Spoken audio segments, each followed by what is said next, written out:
Mayo 2015, Suiza. Los directivos de la FIFA duermen en un hotel de 5 estrellas cuando de pronto la policía y el FBI irrumpen para arrestarlos. Para algunos, la vergüenza de salir esposados es tanta que piden que les tapen la cara con sábanas. Y es que durante décadas la FIFA nos hizo creer que la Copa del Mundo era la gran fiesta del fútbol, pero tras bambalinas, sus directivos estaban usando el torneo como su propia máquina de dinero, alimentada por sobornos millonarios y una red de corrupción. Para que te des una idea, según investigaciones, el Mundial de Corea-Japón 2002 estuvo arreglado. El vicepresidente de la FIFA, Jack Warner, intervino para que los árbitros favorecieran a los equipos que más le convenían al negocio. Además, está el supuesto proyecto Goal de la FIFA que prometía construir canchas en países como Kenia. Pero el dinero nunca llegó a donde tenía que llegar, terminó en los bolsillos de los directivos. Y así se ven esas supuestas instalaciones hoy. Pero esto apenas es la punta del iceberg, porque cuando empiezas a investigar descubres que cada Copa del Mundo tiene un lado mucho más turbio del que imaginamos. Desde Argentina 1978, cuando el presidente de la FIFA hizo tratos bajo la mesa con la dictadura militar, hasta este Mundial de 2026 que nos presenta con una fiesta compartida entre México, Estados Unidos y Canadá. Pero cuando sigues el dinero, la verdad empieza a verse muy diferente. Hoy vamos a destapar el lado oscuro de la FIFA y la otra historia que se esconde detrás de la Copa del Mundo. Para entender cómo llegamos aquí hay que regresar al siglo XIX. En Inglaterra, distintas escuelas jugaban versiones diferentes de un mismo deporte. Cuando esos estudiantes llegaban a la universidad surgían conflictos porque cada quien conocía reglas diferentes. Para resolverlo, en 1863 se fundó la Football Association y se establecieron las primeras reglas oficiales del fútbol. Con el tiempo, el deporte se expandió por Europa y el resto del mundo gracias al Imperio Británico. Pero las diferencias de reglas entre países volvieron a aparecer. Por eso, representantes de 7 naciones fundaron la Federación Internacional de Fútbol Asociación, mejor conocida como FIFA. Pero bueno, en ese momento no era la gran cosa. Era más un pequeño grupo de voluntarios cuyo trabajo era dejar claras las reglas del juego y asegurarse de que cada país tuviera una sola federación oficial encargada de aplicarlas. De hecho, en ese punto la FIFA tenía apenas unos 12 empleados y casi no generaba dinero. Solo se sostenía con las cuotas modestas que pagaban las federaciones de cada país. En 1921, el presidente de la FIFA es Jules Rimet, un abogado francés con una idea mucho más ambiciosa. Un torneo donde cada país manda a sus mejores soldados. Y así, en 1930, se inaugura la primera Copa del Mundo en Uruguay. Los europeos deben viajar en barco durante semanas para llegar. Y no lo hacen por un premio millonario ni por fama mundial. Lo hacen por amor al fútbol y por el orgullo de representar a su país. El torneo resulta un éxito y queda claro que tiene que repetirse. Con los años, la Copa del Mundo empieza a celebrarse en distintos países como Francia, Brasil y Suecia, y poco a poco se convierte en uno de los eventos deportivos más importantes del mundo. Gran parte de ese crecimiento se debió a 2 cosas. Primero, a la televisión, que a partir del Mundial de 1954 permitió que millones de personas vieran los partidos desde sus casas. Y segundo, a figuras como Pelé, que convirtieron el fútbol en un espectáculo global. En 1961 llega a la FIFA un nuevo presidente, Sir Stanley Rose, un inglés que antes había sido árbitro. Así que, como te puedes imaginar, para él las reglas y el juego limpio son sagrados. Por eso, aunque el Mundial ya es cada vez más popular, Stanley se resiste a que la FIFA lo convierta en un negocio y gane dinero por él. Porque sí, para este punto, el Mundial aún no era un negocio. El dinero de los boletos no iba directamente a la FIFA, sino al país anfitrión, que lo usaba para recuperar parte de lo que gastó organizando el torneo. Y los derechos de televisión se vendían tan baratos que casi parecían regalados. ¿Y por qué en este momento era así? Porque Stanley cree que el dinero puede corromper el deporte, y con el tiempo quedará claro que tenía razón. Aunque los miembros de la FIFA están de acuerdo con la visión de Stanley, hay alguien a quien esa filosofía no le conviene nada: Horst Dassler, el hijo del fundador de Adidas. Verás, Dassler ve el mundial como una mina de oro sin explotar. Si Adidas pudiera patrocinar a los jugadores, los uniformes o incluso el balón del torneo, podría vender muchísimo más. Pero con Stanley Rose al mando de la FIFA, eso difícilmente va a pasar. Entonces Dassler se cruza con João Havelange, presidente de la Federación Brasileña de Fútbol, quien también ve en la FIFA una oportunidad para enriquecerse. Por eso quiere sacar a Stanley del puesto y convertirse en el siguiente presidente de la FIFA. Así nace una alianza. Dassler va a ayudarlo a financiar su campaña para la presidencia, y si Havelange gana, le abrirá a Dassler una puerta enorme dentro de la FIFA. Más adelante vas a ver lo que esto significa. Con esos planes tras bambalinas arranca la campaña por la presidencia de la FIFA. Pero aquí hay algo clave para entender lo que pasará después. Para este momento, la FIFA ya tiene más de 140 países miembros. Hay federaciones de todos los continentes, desde Inglaterra y Francia hasta Egipto, Haití y Japón. Y en las votaciones de la FIFA, cada país tiene un voto, lo que significa que el voto de Inglaterra vale lo mismo que el de Haití. Pero en la práctica, Stanley sigue favoreciendo muchísimo a Europa. La prueba está en el Mundial. De los 16 lugares disponibles, 8 son para selecciones europeas. El resto resto del mundo debe repartirse los otros 8. Muchas federaciones consideran esto injusto. Havelange lo sabe y aprovecha exactamente eso. Viaja especialmente por África, prometiendo más cupos mundialistas y más apoyo económico. Además, con dinero proporcionado por Dazzler, entrega sobornos a varios funcionarios. Con los apoyos asegurados, llega el día de la votación y el plan de Dazzler funciona. Havelange consigue más votos y se queda con el puesto. Este es uno de los sucesos más importantes del fútbol, porque a partir de ahí cambia para siempre, pues pasa de ser solo un deporte a uno de los negocios más grandes del planeta. Con Havelange ya en el poder, le entrega a Dazzler dos cosas muy valiosas: los derechos de imagen del mundial y los derechos de televisión, ambos a un precio muy bajo. Si para algo salió bueno este hombre, fue para hacer negocios, y rápidamente entendió que si Adidas podía aprovechar todas las miradas puestas en el mundial para vender más productos, otras marcas también van a querer hacer lo mismo, y muchas estarían dispuestas a pagar millones por esa exposición. Por eso se acerca a una marca global que sabe que podría estar interesada: Coca-Cola. Dazzler le ofrece a Coca-Cola un trato muy atractivo: anuncios alrededor de la cancha en todos los partidos del mundial y la exclusividad para vender sus refrescos durante el torneo. Todo por $10 millones.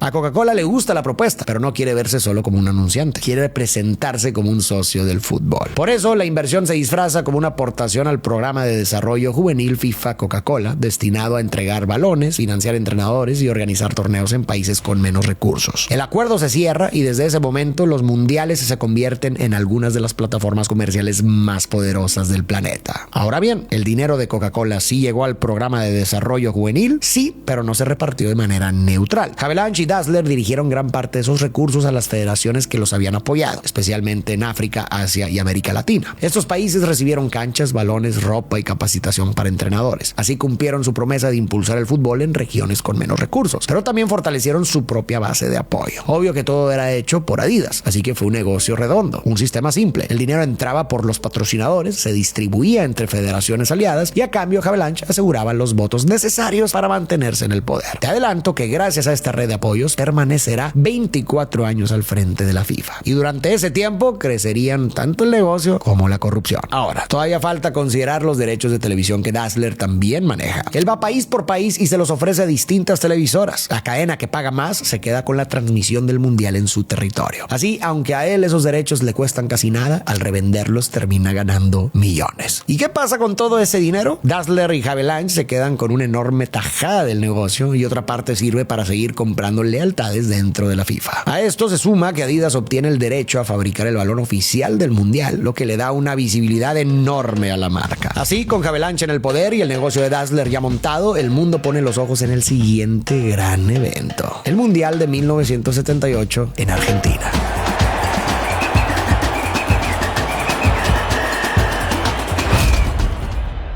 Aquí surge un problema enorme. Aunque Argentina había sido elegida como sede años antes, para entonces el país ya estaba bajo una dictadura militar. Las libertades habían sido suspendidas y miles de personas estaban siendo detenidas, torturadas o desaparecidas. Ante esta situación, varios países piden cambiar la sede, pero Havelange se niega. Afirma que el fútbol y la política no se mezclan, aunque la realidad era muy distinta. Antes de tomar una decisión, había negociado con la junta militar. Havelange necesitaba estadios modernos y una organización capaz de convertir el mundial en un gran negocio. Y la dictadura vio una oportunidad de utilizar el torneo para mejorar su imagen ante el mundo y desviar la atención de la represión que vivía el país. A esto se le conoce como sports washing, usar un evento deportivo para limpiar la imagen de un gobierno acusado de violencia o abusos. Y por desgracia, no será la última vez que la Copa del Mundo se use de esta manera. Con el acuerdo cerrado, comienzan las obras. El costo final supera los $500 millones y la estrategia funciona para ambos lados. La FIFA hace crecer su negocio al hacer un torneo espectacular y la dictadura legitima su imagen, especialmente después de que Argentina se consagra campeona del mundo. Pero cuando termina la celebración, queda una enorme deuda que el país tardará décadas en pagar. Aún así, la FIFA no se detiene. Su siguiente objetivo es llevar el negocio todavía más lejos en el Mundial de España 1982.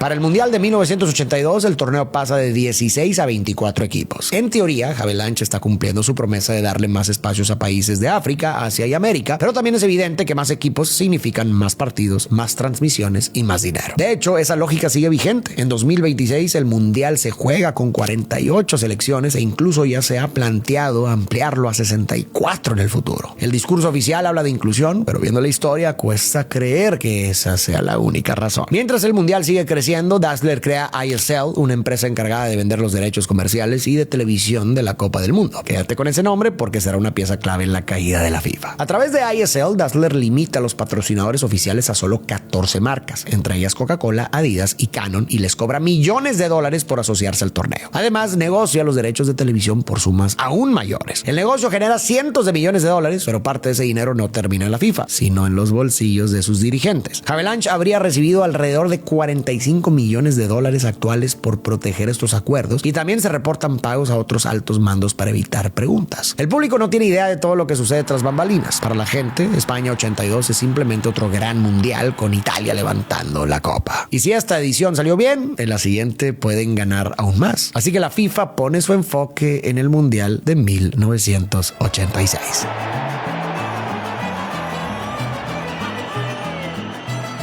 Al inicio, Colombia ya está elegida como sede del Mundial del 86, pero con el torneo creciendo tan rápido, la FIFA empieza a pedirle cosas prácticamente imposibles. Le exige tener 12 estadios con capacidad para al menos 40,000 personas, nuevos aeropuertos, torres de comunicación gigantes, trenes para mover a los aficionados por el país, y como si fuera poco, que las ganancias de la FIFA queden libres de impuestos. Para Colombia, eso es demasiado. El país tiene problemas mucho más urgentes, como combatir el narcotráfico, y simplemente no tiene cómo cubrir todas las exigencias que la FIFA está poniendo. La FIFA insiste en que ser anfitrión trae beneficios, que el país se queda con parte del dinero de los boletos, que llegan turistas, que hay más consumo y derrama económica. Pero por muy bonito que suene esto, las cuentas no cuadran. Colombia se da cuenta de que organizar el mundial bajo esas exigencias podría dejar el país con una deuda enorme. Entonces, ¿organizar un mundial realmente ayuda al país anfitrión? ¿O termina siendo un negocio donde la FIFA gana y el país se queda pagando la cuenta? Eso lo vamos a examinar más adelante. Por ahora, el presidente de Colombia, Belisario Betancur, da un discurso histórico. Aquí, en el país, tenemos muchas cosas que hacer y no hay tiempo para atender las extravagancias de la FIFA y sus socios. El Mundial de Fútbol debía servir a Colombia y no Colombia al Mundial de Fútbol. Por eso, se amarra bien sus pantalones y renuncia oficialmente a ser sede de la Copa del Mundo, convirtiéndose en el primer país en hacerlo. La noticia es un escándalo. La FIFA necesita encontrar una nueva sede rápido y las opciones reales son solo México, Estados Unidos y Canadá. Al final,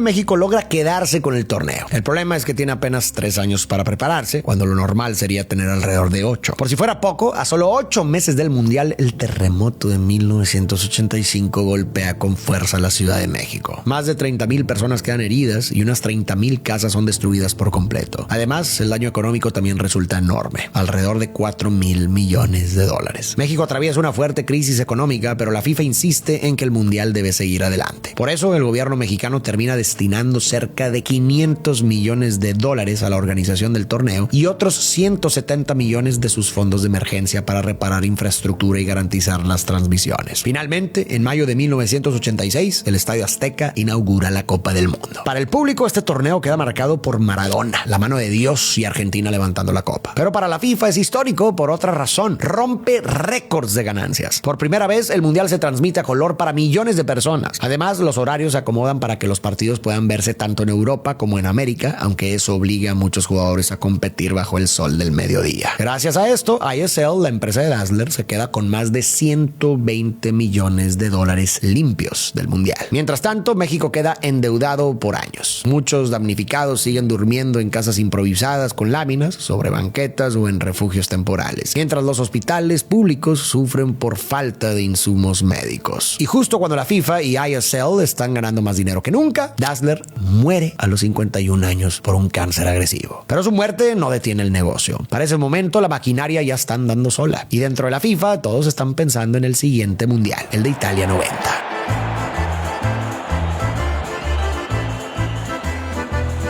Aunque Italia venía de una crisis económica, el Mundial de 1990 se convierte en el más caro hasta ese momento. El país gasta alrededor de 4,000 millones de dólares para cumplir con las exigencias de la FIFA. Y lo peor es que mucho de ese dinero no se usa de forma inteligente. En vez de aprovechar varios estadios históricos, muchos se demuelen o se construyen desde cero. También se hacen obras absurdamente caras, pero claro, mientras el país paga la cuenta, muchos políticos, contratistas y aliados de la FIFA se llevan su parte. Para el Mundial de Estados Unidos 94, los beneficios para los directivos de la FIFA FIFA ya han escalado muchísimo. Ya no se trata solo de recursos para sus federaciones o sobres de dinero. Ahora también hay choferes las 24 horas, hoteles de lujo y todos los gastos pagados. Pero en 1997 ocurre un error que casi destapa toda la red de corrupción. Verás, como Havelange sigue favoreciendo a ISL, la empresa de Dazzler, con los derechos comerciales y de televisión, la compañía planea enviarle su agradecimiento. En otras palabras, otro pago bajo la mesa. Solo que esta vez algo sale mal. En lugar de mandar el dinero a la cuenta secreta de Havelange, depositan 1.5 millones de francos suizos en una cuenta oficial de la FIFA. Y eso es gravísimo, porque ISL no tiene ninguna razón legítima para depositarle ese dinero al presidente de la FIFA. El pago puede identificarse rápidamente como un soborno. Y peor todavía, ahora hay un rastro oficial. El contador que se da cuenta del error va de inmediato con el secretario general de la FIFA, un hombre llamado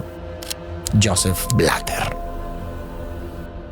Para entonces, Blatter ya es uno de los hombres más poderosos de la FIFA. Años atrás, Dazzler había ayudado a introducirlo en la organización para tener un aliado dentro del sistema. Y Blatter demostró ser una pieza muy valiosa, porque sabía ganarse a la gente, mantener la discreción y ser leal a quienes podían impulsarlo. Havelange lo nombró director de desarrollo, un cargo que oficialmente buscaba impulsar el fútbol en países con menos recursos, pero que también servía para construir alianzas mediante favores, dinero y promesas. Con el tiempo, Blatter ascendió hasta convertirse en secretario general. Por eso, cuando descubre un cheque enviado por error, no lo denuncia. Ordena borrar su rastro y transferir el dinero a una cuenta secreta de Havelange. El asunto queda enterrado durante años, pero en un futuro será una pieza clave en la investigación del FBI que destapará las cloacas de la FIFA. Para entonces, Havelange supera los 80 años y lleva 24 al frente de la FIFA. Aunque le gustaría continuar, entiende que debe retirarse y comienza a impulsar a su sucesor favorito, Joseph Blatter. Pero la presidencia no se hereda. Blatter necesita ganar votos y para eso requiere un aliado con dinero, igual que Havelange lo tuvo con Dazzler. Ese aliado aparece en Mohammed bin Hamad, un multimillonario catarí con fuertes vínculos con la familia real. A cambio de apoyar la candidatura de Blatter, él también espera obtener algo: ayudar a que Qatar gane relevancia internacional a través del fútbol. Y si Blatter llega a la presidencia, quizá algún día pueda devolverle el favor llevando un mundial a Qatar. Para impulsar la campaña de Blatter sin que parezca una compra de votos, Bin Hammam queda al frente del proyecto GOAL, un programa de $100 millones que oficialmente busca desarrollar el fútbol en países con menos recursos. Pero en la práctica, el apoyo viene con la condición implícita de que las federaciones beneficiadas deben respaldar a Blatter. Y ni siquiera todo el dinero llega a su destino. En Kenia, por ejemplo, se asignan $250,000 para construir un centro de fútbol infantil.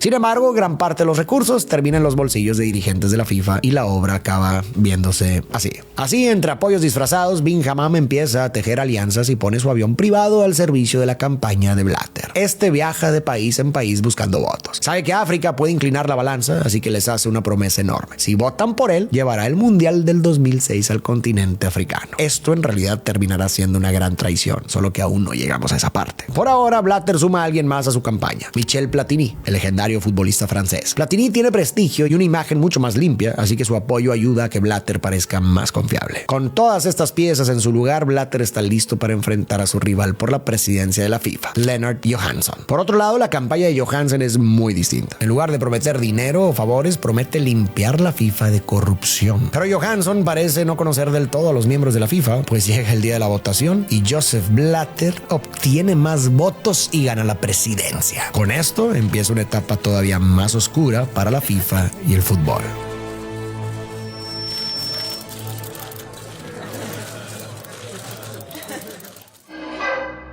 Con Blatter en la presidencia llega el Mundial de Francia 98. Y aquí se nota que la ambición de la FIFA ha crecido todavía más. Antes el país anfitrión podía quedarse con el dinero de los boletos vendidos en taquilla, pero a partir de 1998 la FIFA decide quedarse con ese ingreso. Según la FIFA, el Mundial trae derrama económica. Es decir, llegan turistas, se llenan hoteles, se consume más y la economía se mueve. Pero como dijimos antes, vamos a examinar eso más adelante. Por ahora, lo importante es que Francia 98 deja claro que la FIFA está aprendiendo a exprimir cada parte del negocio, incluso en los propios partidos. Y agárrate porque aquí se vienen las teorías. Nike había firmado un contrato de $160 millones con la selección de Brasil. El acuerdo era polémico porque le daba cierta influencia sobre partidos amistosos y la participación de algunas estrellas. Entonces, horas antes de la final del Mundial del 98, Ronaldo Nazario sufre un grave episodio médico y llega a ser retirado de la alineación. Sin embargo, poco antes del partido vuelve a aparecer como titular. Hasta hoy no existen pruebas de que Nike obligara obligar a Brasil a ponerlo en la cancha, y el propio Ronaldo siempre lo ha negado. Pero las sospechas surgieron porque comercialmente era demasiado importante como para perderse la final. Al final, Ronaldo juega muy lejos de su mejor nivel y Brasil cae goleado ante Francia. Pero bueno, recordemos que esto solo son teorías. Mientras tanto, Blatter se estrena como presidente usando dinero de la FIFA para lujos personales y para mantener contentos a otros dirigentes con salarios elevados. Las sospechas de corrupción crecen, así que la FIFA contrata a McKinsey, una de las consultoras empresariales más prestigiosas del mundo, para analizar cómo funciona la organización y proponer mejoras. De cara al público parece una muestra de transparencia, pero había un detalle muy importante. El proyecto estaba dirigido por Philip Blatter, sobrino del presidente. Así, Blatter podía influir en la información que recibía la consultora y la corrupción más profunda nunca llegaba a salir a la luz. Pero hay algo con lo que Blatter no cuenta. Su propio secretario general, Michel Sen-Rufinen, empieza a reunir información comprometedora sobre lo que ocurre dentro de la FIFA. Entre esos documentos se declara que mientras la FIFA dice que no hay suficiente dinero para capacitar árbitros en países pobres o desarrollar las escuelas de fútbol que había prometido, sus altos mandos gastan en retiros de lujo con cenas caras y excesos. Y con esa información está a punto de convertirse en una amenaza para Blatter. En medio de todo esto sucede algo que pone a temblar a la FIFA. ISL queda al borde de la quiebra por años de corrupción y malos manejos. Eso representa un peligro para la FIFA porque una investigación sobre la empresa podría exponer años de corrupción. La solución parece ser renovarle los derechos comerciales de los próximos mundiales para mantenerla a flote. Pero entonces aparece IMG, una poderosa empresa estadounidense con una oferta de $1,000 millones por el mundial del 2002. Blatter queda atrapado. Si acepta, ISL puede hundirse y arrastrar a la FIFA. Si rechaza la oferta, parecerá que está protegiendo a ISL. La salida llega gracias al magnate alemán Leo Kirch, quien inyecta dinero a la empresa. Con ese respaldo, ISL logra superar la oferta de IMG con una propuesta de $1.4 mil millones. Eso sí, el acuerdo ya no incluye un mundial, sino dos, 2002 y 2006. Pero ni siquiera esa jugada logra salvar a ISL. Unos meses después, la bomba explota. La empresa se declara con quiebra y deja una deuda enorme de $300 millones. Entonces pasa justo lo que Blatter temía. Los jueces suizos confiscan los documentos de ISL, revisan sus cuentas y empiezan a seguir el rastro del dinero. Y la primera gran pista los lleva directo a Sudamérica, específicamente a Ricardo Teixeira, el yerno de Joao Havelange. Te explico. Años antes, Havelange había colocado a Teixeira al frente del fútbol brasileño. Desde ahí, Teixeira empezó a manejar la selección de Brasil como si fuera su propio negocio. ¿Recuerdas el contrato millonario entre Brasil y Nike? Pues según las investigaciones, parte de ese dinero no terminó beneficiando tanto a la selección, sino llegando a cuentas ligadas a Teixeira y Havelange en las Islas Caimán, un paraíso fiscal del Caribe donde es mucho más fácil esconder dinero. Y eso es apenas una muestra del problema. Teixeira usaba a la selección de Brasil, una de las más queridas del mundo, como una máquina privada para hacer negocios. Por eso Blatter tiene que actuar rápido, porque si Teixeira cae, puede empezar a hablar y muchas de las mentiras de la FIFA podrían salir a la luz. Sin perder tiempo, Blatter sale ante la prensa y se presenta como un hombre profundamente ofendido por las acusaciones contra Teixeira. Pero luego va más lejos. Amenaza al gobierno de Brasil con dejar a su selección fuera del mundial si no detienen la investigación. El miedo es tal que las autoridades terminan congelando la investigación. Una vez más, Blatter gana. Protege a Teixeira y mantiene intacto el secreto de la corrupción dentro de la FIFA. Pero sin darse cuenta, la caída de ISL y sus amenazas contra Brasil prenden una alarma mucho más peligrosa, la del FBI. Los agentes empiezan a investigar y pronto se topan con aquel cheque de ISL que había llegado por error a una cuenta de la FIFA. ¿Por qué ese dinero terminó ahí? ¿A quién iba dirigido realmente? A partir de esa pregunta, el FBI empieza a seguir el rastro del dinero. Mientras tanto, se acercan las elecciones para elegir al presidente de la FIFA. Pero dentro de la organización, muchos ya están nerviosos. Cada vez hay más rumores de corrupción y algunos empiezan a pensar que Blatter quizás no debería seguir al frente. Entonces, unas semanas antes de la elección, Michel Sen-Rufinen, el secretario general de la FIFA, se presenta ante los miembros del comité ejecutivo y les entrega un archivo explosivo. Hay documentos, cheques y pruebas que muestran que la corrupción bajo el mando de Blatter llega tan lejos que la FIFA está a punto de quedarse en bancarrota. Ahora bien, Sen-Rufinen no actúa solo por principios. Como secretario general sabe que también podría verse afectado por los escándalos, así que reunir pruebas es una forma de protegerse. El problema es que muchos dirigentes ya conocen las irregularidades y algunos incluso están involucrados. Por eso, en lugar de apoyar la investigación, atacan a Sen-Rufinen. Lo llaman mentiroso y el intento de limpiar la FIFA termina fracasando. Blatter es reelegido por 4 años más, Sen-Rufinen es despedido y su informe queda enterrado. Con todo esto de fondo, se acerca el Mundial de Corea-Japón 2002.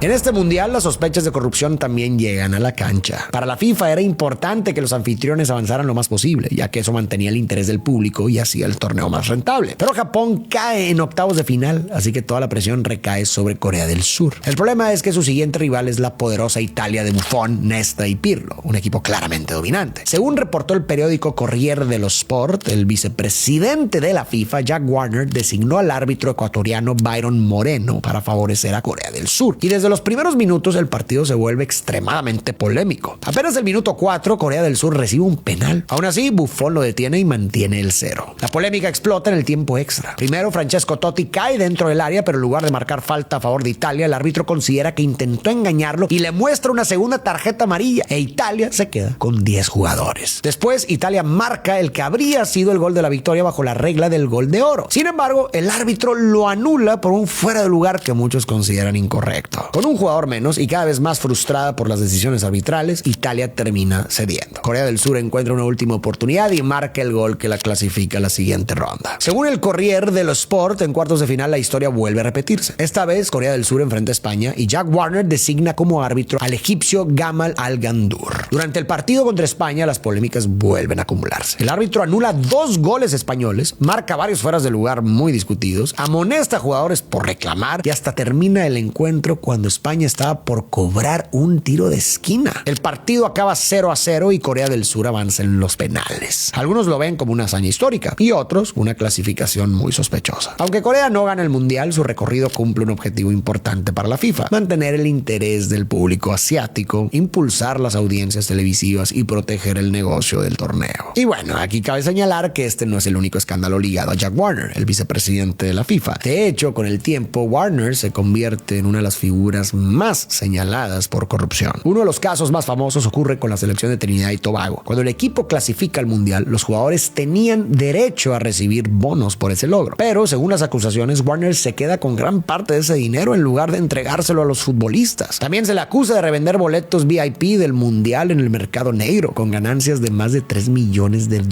Pero quizás lo más importante para esta historia es que Warner también representa una nueva forma de corrupción dentro de la FIFA. Una donde la sede de la Copa del Mundo empieza a venderse a quien ofrezca más dinero. Y eso nos lleva al Mundial 2006.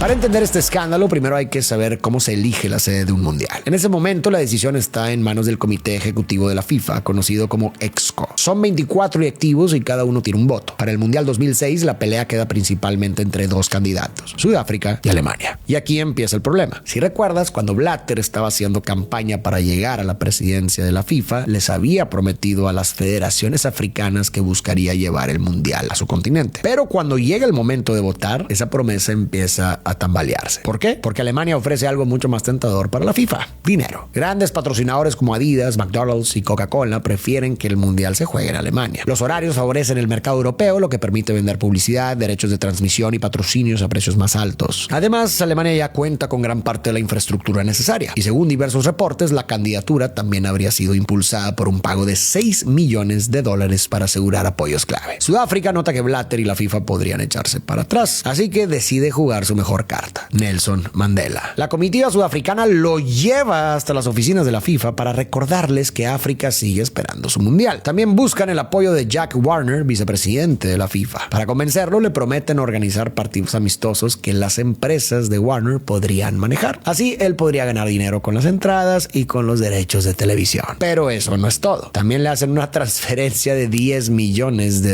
presentada como apoyo para niños en las islas del Caribe. El dinero, claro, nunca termina llegando a esos niños. En las votaciones, las 2 sedes empatan y el voto decisivo queda en manos de Charles Dempsey, un directivo de Oceanía. Sus propios jefes le habían ordenado por escrito votar por Sudáfrica. Si lo hace, la elección queda empatada y Blatter tendría que desempatar con su voto como presidente de la FIFA. Y eso pone a Blatter en una situación muy peligrosa. Si vota por Sudáfrica, pierde el apoyo de los grandes intereses europeos. Pero si vota por Alemania, toda África lo verá como un traidor. Entonces ocurre algo muy extraño. Horas antes de la segunda votación, Dempsey recibe amenazas. Según cuenta después, le advierten que si vota por Sudáfrica podría terminar muerto. Además, una persona misteriosa llega a su habitación de hotel y le ofrece $250,000 en efectivo para votar por Alemania. Presionado y muerto de miedo, Dempsey se levanta de la mesa, se niega a votar y se va del edificio. Después toma el primer avión de regreso a casa y apaga su celular. Como Dempsey no vota, el marcador queda 12-11 y Alemania gana el Mundial de 2006. Blatter finge tristeza frente a Nelson Mandela, lo abraza y le promete que el fútbol le devolverá la alegría a África muy pronto, pero el daño ya está hecho. Así que Blatter se saca otro truco de la manga. Crea la regla de rotación obligatoria de continentes. Con esa nueva regla, el siguiente mundial disponible queda prácticamente reservado para África. Y así, años después, Sudáfrica termina recibiendo el Mundial de 2010.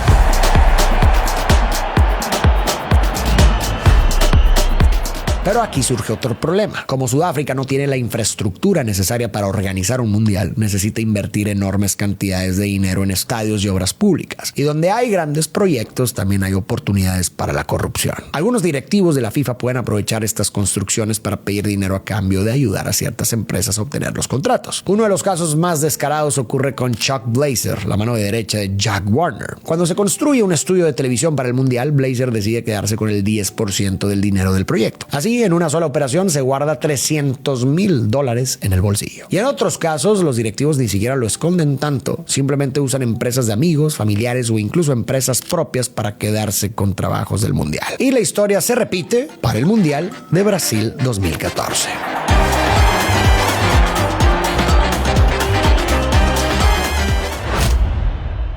Brasil tampoco está listo para recibir una Copa del Mundo de ese tamaño. Así que el gobierno termina gastando alrededor de $15,000 millones de dinero público en estadios, obras y remodelaciones. El problema es que varios de esos estadios se vuelven lo que se conoce como elefantes blancos. Un estadio enorme y carísimo que se construye en una ciudad donde no hay suficientes equipos, partidos ni aficionados para mantenerlo vivo. Durante el Mundial se ve espectacular, pero cuando el torneo termina se queda vacío. Cuesta muchísimo mantenerlo y nadie sabe qué hacer con él. Y aquí la corrupción vuelve a aparecer. Pero los directivos de la FIFA ya no son los únicos que se benefician con los contratos de infraestructura. También entran políticos brasileños, constructoras y empresas con mucho poder. Si una empresa quiere quedarse con una obra, tiene que pagar comisiones por debajo de la mesa. Y si el proyecto cuesta cierta cantidad, se infla el precio para que todos puedan sacar su tajada. Así aparecen cobros exagerados por cemento, varillas, materiales y trabajadores. Todo se anota en documentos oficiales para que el gobierno pague mucho más de lo que realmente cuesta la obra. Ese dinero extra termina alimentando una enorme red de sobornos. Mientras tanto, mucha gente en Brasil empieza a enfurecerse. Ven estadios nuevos y carísimos, pero también ven hospitales saturados, escuelas abandonadas y servicios públicos en pésimas condiciones. Por eso miles de personas salen a protestar a las calles. Acusan al gobierno de obedecer las exigencias de la FIFA mientras las necesidades básicas del país siguen sin resolverse. Una de las pancartas más famosas dice: "Queremos hospitales con calidad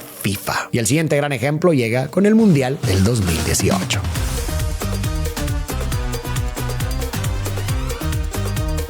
Como te comentaba, las sedes del Mundial las eligen los 24 miembros del Comité Ejecutivo de la FIFA. Pero para ese momento, muchos de ellos ya llevan años dentro del negocio. Algunos están cerca de jubilarse, así que quizá esta sea una de sus últimas oportunidades para votar por una sede mundialista y enriquecerse con los sobornos. Entonces se les ocurre una idea muy conveniente: elegir dos sedes al mismo tiempo, la del Mundial 2018 y la del Mundial 2022. De esa forma, los directivos tienen dos oportunidades de sacar dinero antes de irse. Aquí vale la pena aclarar que aunque estamos hablando de los mundiales de 2018 y 2022, estas decisiones se toman muchos años antes, a veces 8 o 12 años antes del evento, solo para que lo tengas en mente. Según la regla de rotación de continentes, el mundial de 2018 debe jugarse en Europa, así que varios países levantan la mano para ser sede. Uno de los candidatos más fuertes es Inglaterra. Tiene estadios, carreteras, aeropuertos, hoteles y toda la infraestructura necesaria para recibir a millones de turistas. De hecho, Inglaterra quiere tanto el mundial que el propio príncipe William encabeza la candidatura, acompañado por David Beckham, uno de los futbolistas ingleses más famosos del mundo. Pero también aparece otro competidor, la Rusia de Vladimir Putin. A diferencia de Inglaterra, Rusia no tiene todo listo. Le faltan estadios, carreteras e infraestructura. Además, su imagen internacional está muy golpeada. El gobierno ruso ya es señalado por espionaje, persecución a periodistas, encarcelamiento de opositores y conflictos constantes con sus vecinos, especialmente Ucrania. Pero justo por eso Putin quiere el Mundial. Para Rusia, organizar la Copa del Mundo es una oportunidad para limpiar su imagen frente al mundo, mostrando un país lleno de atletas de primer nivel, estadios modernos, ciudades renovadas y turistas felices. Es decir, lo que hablamos antes, sports washing. Al final, aunque Inglaterra parecía una de las candidatas más fuertes para organizar el Mundial 2018, la sede se la queda Rusia. Pero después de la votación ocurre algo bastante sospechoso. Las computadoras que usan los delegados rusos durante la pelea por la sede son destruidas a martillazos antes de que puedan ser investigadas. La explicación que dan los rusos es que estaban en un edificio viejo y que las computadoras se rompieron por accidente. Pero para muchos lo que realmente querían era borrar correos, archivos y posibles pruebas sobre la compra de votos. Y si la elección de Rusia 2018 ya está llena de sospechas, el verdadero escándalo llega con el Mundial del 2022.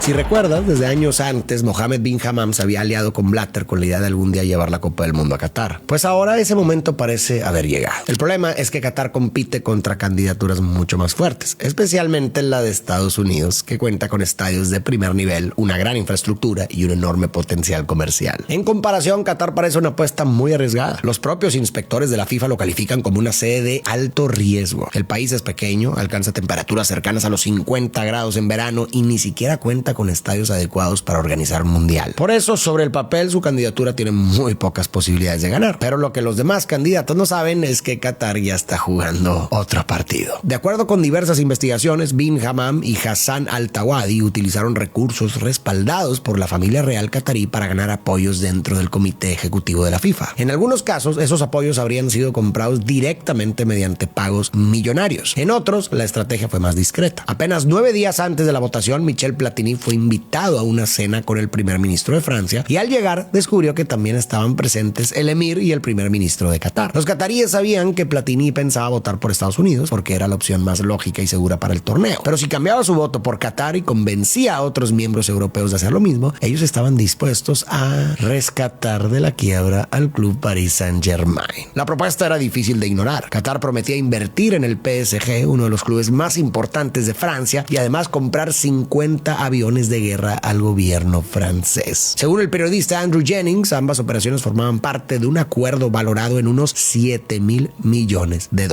El resultado, Estados Unidos obtiene 8 votos y Qatar consigue 14. Así que se queda con el Mundial del 2022. Las caras de los delegados estadounidenses son de total incredulidad. El dinero le acaba de ganar a la lógica. Para resolver el problema del calor, la FIFA toma una decisión sin precedentes: mover el Mundial de Qatar al invierno. Sin embargo, el cambio altera el calendario del fútbol mundial y afecta a ligas, clubes y contratos de televisión en todo el planeta. Pero el golpe más duro viene con las obras. Para organizar el mundial, Qatar invierte alrededor de $220,000 millones en estadios, carreteras y nuevas ciudades, unas 15 veces más de lo que costó Rusia 2018. Para construir todo a tiempo, recurre a cientos de miles de trabajadores extranjeros. El problema es que muchos quedan atrapados bajo el sistema kafala, que les dificulta cambiar de empleo o abandonar el país. Según numerosas denuncias, esto los expone a largas jornadas, malas condiciones laborales y abusos que muchos comparan con una forma de esclavitud moderna. Medios como The Guardian empiezan a encender las alarmas al denunciar que miles de obreros están muriendo en las obras por las condiciones inhumanas en las que trabajan. De hecho, en el aeropuerto de Katmandú de Nepal empiezan a llegar ataúdes de madera con los cuerpos de trabajadores muertos por golpes de calor, paros cardíacos o accidentes laborales. Las imágenes inundan las redes, pero la FIFA no dice nada. Y para el final del mundial, el sports washing funciona. La atención deja de girar alrededor de los trabajadores muertos, las leyes represivas o los sobornos. La atención del mundo termina poniéndose en la increíble imagen de Lionel Messi levantando por primera vez la Copa del Mundo. Y mientras todos miran esa foto histórica, la FIFA también celebra. Al terminar el torneo, amasa una fortuna récord de $7,000 millones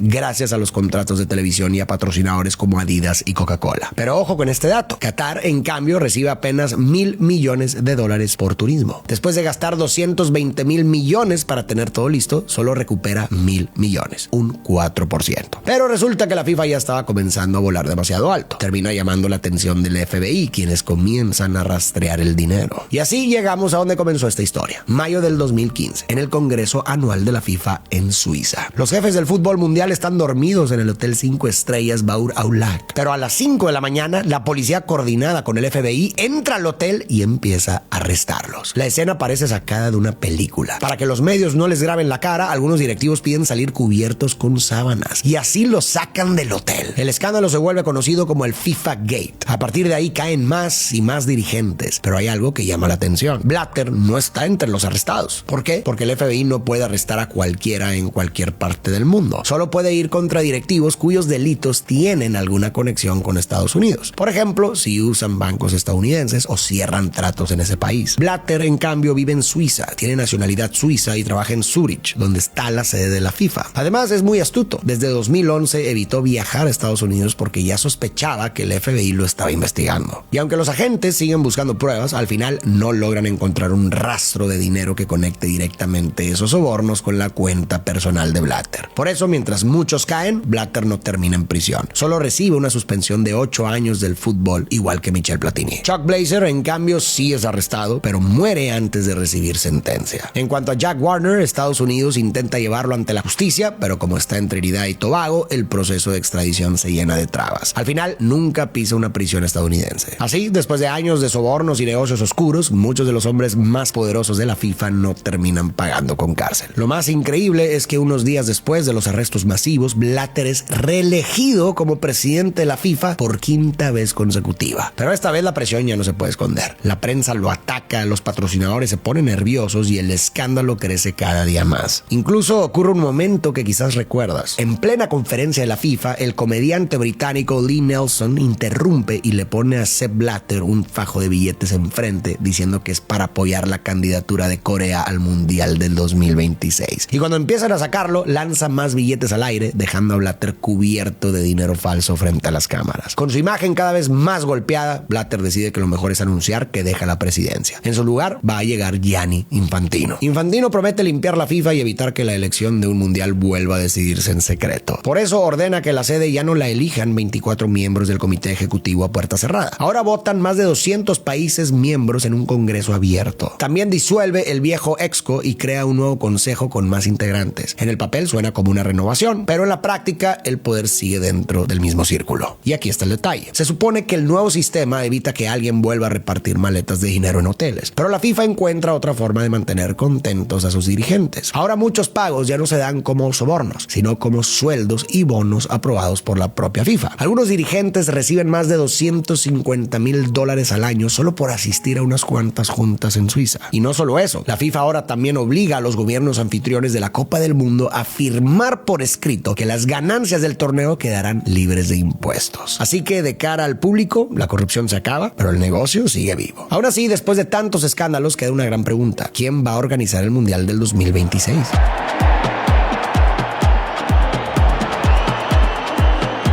Después de darle a Qatar el Mundial del 2022 y dejar fuera a Estados Unidos, muchos sienten que la FIFA ahora le debe una. El problema es que la elección del Mundial 2026 ocurre en 2018, cuando Donald Trump está en la presidencia. Y Trump se la vive amenazando a otros países, atacando gobiernos y prometiendo políticas duras contra migrantes. Para una FIFA que quiere verse limpia, darle el Mundial solo a Estados Unidos no parece la mejor idea. Entonces aparece una solución perfecta: una candidatura conjunta de Norteamérica con Estados Unidos, Canadá y México. Así, la FIFA vende la candidatura como un mensaje de unión, pero también asegura un negocio gigantesco. Según sus propios cálculos, el Mundial 2026 puede generar más de $11,000 millones.